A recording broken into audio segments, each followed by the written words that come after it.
A new class of Pokemon known as Paradox Pokemon were introduced in Pokemon Scarlet and Violet. While certain Pokemon like Iron Bundle, Iron Hands, and Fluttermane dominate the competitive scene, others such as Iron Valiant, Iron Thorns, Iron Moth, Iron Jugulis, Iron Treads, Slitherwing, and Sandy Shocks struggle to find their place.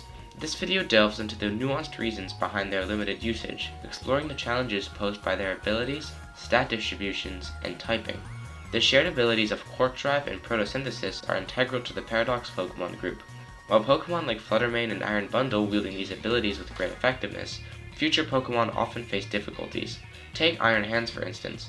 It thrives without relying on its ability, as it's uncommon to witness the use of Booster Energy on Iron Hands, since Iron Hands would prefer to run another item such as Assault Vest.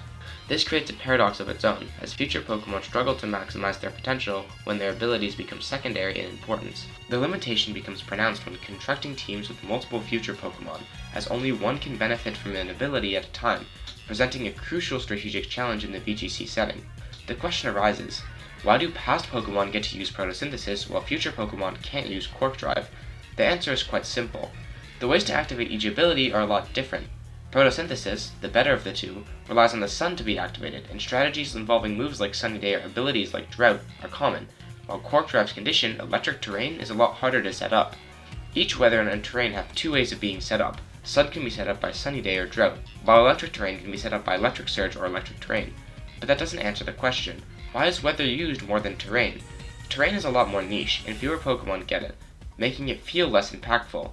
The only time terrain shaped the metagame was in Pokemon Sun and Moon, with the Tapu Pokemon known as Tapu Koko, Tapu Lele, Tapu Bulu, and Tapu Fini, each setting up the terrain upon their switch-in. Nowadays, few good Pokemon get access to terrain setting moves, and typically it's more valuable for those Pokemon to use another move over terrain. The VGC environment favors specialization, and Paradox Pokemon like Iron Valiant, designed as mix attackers and counter challenges, being both physically and specially oriented diminishes their effectiveness, as being a mixed attacker in Pokemon VGC is not good for optimization purposes. In this case, Iron Valiant is missing out on essential stats like speed and bulk. In a metagame where specialization is key, this lack of focus hinders their potential impact. Iron Valiant, for instance, faces the dilemma of choosing between physical and special moves, limiting its ability to excel in either category and compromising its overall utility. Iron Valiant isn't the only Pokemon to be negatively affected by poor stat distribution. In fact, most bad Paradox Pokemon suffer from this. All Paradox Pokemon have the same base stat total, but Pokemon with lots of points invested in two stats such as Fluttermane or Iron Bundle typically fare better. Iron Valiant and Sandy Shocks are especially hindered by this, not being good enough in a stat to be used over something else.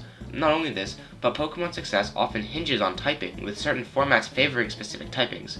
In the current VGC metagame, dominated by teams like Tornadus Urshifu and Roaring Moon Balance, the effectiveness of Paradox Pokemon is compromised by unfavorable type matchups. Iron Treads, Sandy Shocks, Iron Valiant, and Slitherwing, for instance, face type overlaps with prominent threats like Landorus and Urshifu, making it challenging to justify their inclusion over more versatile alternatives. Especially for Sandy Shocks and Iron Valiant, as Iron Valiant is very hard to be used effectively when Fluttermane is better in almost every way, and Sandy Shocks not having good enough stats to be justifiable over Landorus. Paradox Pokemon like Iron Treads, Sandy Shocks, Iron Valiant, and Slitherwing struggle to compete due to their less favorable typing, limiting their viability in team compositions. While Pokemon like Iron Bundle and Fluttermane shine in the VGC limelight, others such as Iron Valiant, Iron Thorns, Iron Moth, Iron Jugulis, Iron Treads, Slitherwing, and Sandy Shocks remain overshadowed. The challenges they face from limited ability utility to suboptimal stat distributions and unfavorable typing contribute to their diminished presence in competitive play. As the VGC metagame continues to evolve, there is hope that future formats may provide these forgotten Paradox Pokemon with the opportunities they need to emerge from the shadows and make their mark on the competitive stage. Thank you all for watching.